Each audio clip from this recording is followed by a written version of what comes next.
Hi, everyone. Welcome to Spill the Tea Radio, where we interview awesome singers, songwriters, and those who influence their lives. Spill the Tea Radio explores the journey, creativity, and inspiration behind the songs. My next guest is an award-winning artist for emerging solo vocalist. She takes independent artists to the next level. She began her songwriting journey in 2020 and released her debut album, Dear You, in 2023, where her song was featured on Spotify's editorial playlist, Best Of, created by women. She loves to do mashups of Taylor Swift songs, and her creations have attracted millions of viewers. So, let's spill the tea with Sarah Catharine. Welcome, Sarah. Thank you. Thank you so much for having me. I'm very excited to be here today. Well, you've got some things that in your bio and your intro there that we just have to talk about. We just have to. First of all, congratulations on the award, Emerging Solo Vocalist. How did that come about? Yeah, so it was my second year actually being nominated for the Emerging Solo Vocalist for the Martys. And it was very exciting. I think it was the second year, so I had been reached out to and asked by somebody, nominated by somebody. So that was really exciting that time. And then I had been doing music for maybe about a couple years at that point. Like, it was still pretty new to me, so I was excited, but I had low expectations, I'd say. So I was pretty surprised when I was selected as the winner for last year. It was such a great experience. Even just attending those events is really fun, and getting to meet all the different people in like the music community in Mississauga. And then being selected as the winner was like just a dream come true for me. Actually, when I first started releasing my music and I learned about the awards, like the Martys Awards, I had hoped that one day I would be able to win one. So it was sooner than I expected, and it was really, really exciting for me. And for those listeners who are not familiar with the Martys are a local Mississauga award given out by the Mississauga Arts Council. Not to say that it's easy to win one of these awards. There are hundreds and hundreds of submissions made each year. So to win a Marty is certainly a feat that is worth noting. So congratulations again on that. You mentioned that the marketing and all of the administration, the production, all of the extra work that goes into being an artist over and above performing takes a lot of time. And with a recording contract, the recording company comes along and says, Sarah, you don't need to worry about that anymore. We're going to give you money for a video. We're going to do all the marketing for you. We're going to book you. We're going to get you into a recording studio. We're going to do all that for you. Is it still on your goal list to get a recording contract, or would you rather stay independent? I think I would be open to it. It would depend like what the commitment is, like if there's a specific time commitment that you have to kind of stay within that, because I've never really experienced it before. But because for me, like the art is very exciting for me, like that's the part where I want to spend most of my time, it would be nice to have somebody else to handle those other pieces. However, with that comes that you probably lose some control over what you can or can't release, because it's like a partnership at that point. And I do like to maintain a lot of control. I think it's pretty obvious since I do have to do every single step. So I guess it kind of depends on like what the agreement would end up being, but I would be open to it, because it would be nice to just focus on the music piece and then have other teams deal with all the other aspects, so that I don't have to. As a young emerging artist, how far out do you look to set your goals? Do you have 1-year goals, 5-year goals, 10-year goals? And if you do, where do you see yourself in 5 to 10 years? Oh, that's such a great question. I think with my music, I have been more focused short term, to be completely honest. Like I had a goal to win a Marty when I first started, and that was great. And then I had a goal to be on a Spotify editorial playlist. Like these are goals I set when I first released my first song. So I did get on the Spotify editorial playlist, which was great. I have like a long-term goal that I would really love to be touring. I don't know if that's in the future for me, but it is something that I've always dreamed of. I do performances, but touring and like consistently going out and performing for people and also for people who know my music would be like such a dream come true. A really big part of the music for me is connecting with the listeners. So that would be a really like great opportunity. And then I also just have a personal goal that I would really love to be featured on like the Genius lyrics interviews that they do one day, like where they deep dive into all the lyrics. That's something that I've always dreamed of because lyrics are very important to me. But those are some of my more long-term goals. Well, let's get into one of the songs that Sarah wrote. This song was released in April of 2024, so just very recently, as a single.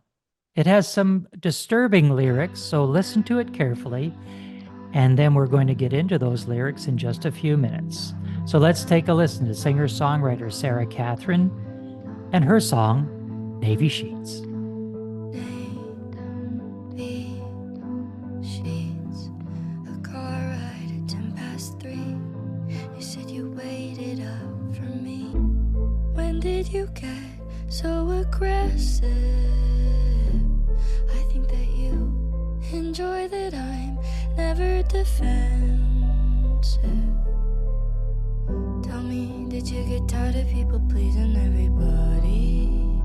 You had to go and take it out on me. You smile and twist the knife and watch me bleed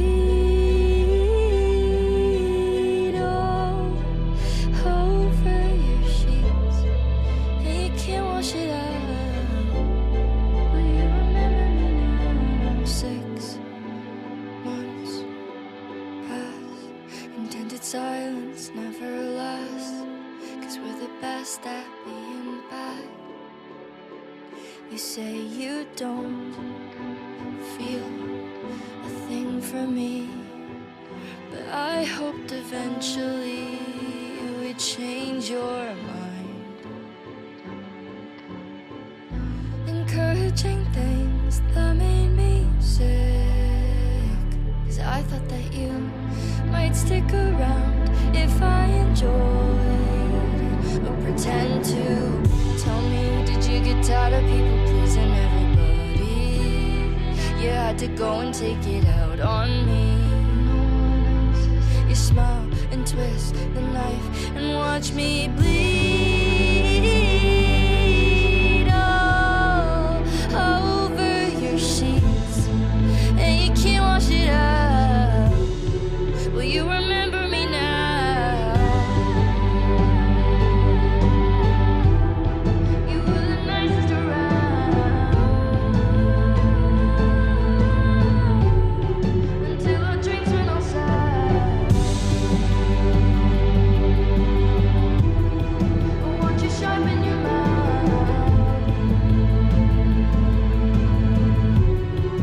Didn't make you alright.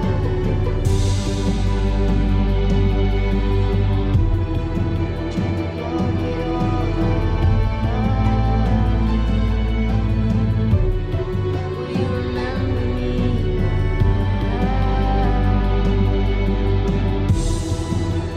Tell me I'm hard to forget. Tell me I'm hard to regret. And you'll say I'm being dramatic, and the list goes on and on. You say I'm too emotional, but you say you care for me, then blame the booze. You mark my body black and blue, so no one else will want me. I bet you will sleep so well at night that you never even bat an eye. You're lying peaceful on your Navy sheets. 6 months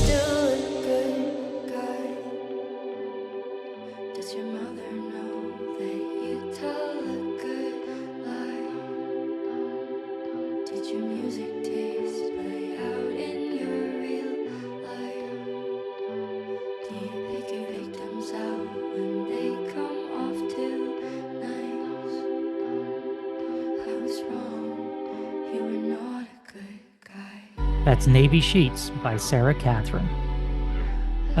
Sarah, the audience will notice that we had to do a little editing for radio around that song. A couple of words that are not acceptable in the mainstream broadcasting, but certainly if people listen to it on streaming sites, they'll be able to, or buy it directly from you, they'll be able to get the unedited version. So many things to unravel in that. First of all, the lyrics are extremely disturbing when you listen to them closely. Certainly a song about, from my perspective, certainly a song about a narcissist, someone that is not treating a person very well, would be putting it lightly, abusive, verbally abusive, and we're going to get into whether it was physically abusive or not. But those lyrics, when you wrote that song, is this song sounds like it's very personal to you. Did you write it about somebody you know? Is it something that you have not experienced personally, but something that you knew about? Or is it a song that you were able to, as some songwriters say, I put the cloak of the lion on and just put myself into what I believe that kind of relationship would be like? Over to you. Yeah, I would say I think all of my songs that I've released come from like my own experiences, unfortunately. But yeah, they're all very personal. Um, and so this was a personal experience that happened to me. This song is based on, it might not seem like it, but it's actually based on a particular moment, rather than maybe like an ongoing type of situation. And it's interesting because I released my album Dear You, and that one was released in February 2023.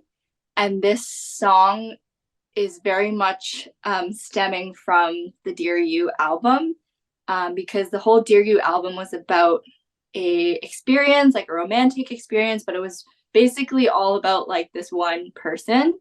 And at the end of Dear You, it seems like things are very much wrapped up and done. And like I released it and I was like, it's done, it's over. Like now it's like you move on to the next thing. But then in reality, in my real life, it wasn't actually over, even though I assumed that it was at that time. So there was a moment that happened after I released Dear You, which then inspired the Navy Sheet song. So they're very much connected. There's actually a lot of pieces directly from Dear You that are referenced in the Navy Sheet song. But yes, sorry, long answer shortened. It was personal. Now we're going to lighten the mood with the rapid fire lightning round. We're going to get into it. So I am going to give you a number of questions here, Sarah. We're going to be looking for one-word answers. And if you are all set, we're ready to start. Are you ready to go? Ready to go. Let the audience know Sarah has no way to prepare for this. She has no idea what's coming up. So here we go. Sarah, what's your favorite food to eat? Sushi. What's your favorite food to make? Rice. Where is the best vacation destination you've ever been to? San Francisco. What vacation destination is still on your bucket list? Japan. What is one word that describes you best? Sad. What is one word that your sister would use to describe you? Annoying. What's one word that your mother would use to describe you? Sweet. Ah, nice. What's your favorite movie? Coraline. If you were stranded on a deserted island and you could only listen to one song for an entire year, what song would it be? Electric Love. What's your nickname? Bear. What's your guilty pleasure? 2009 music. Who's your hero? My mom. Who's your favorite sister?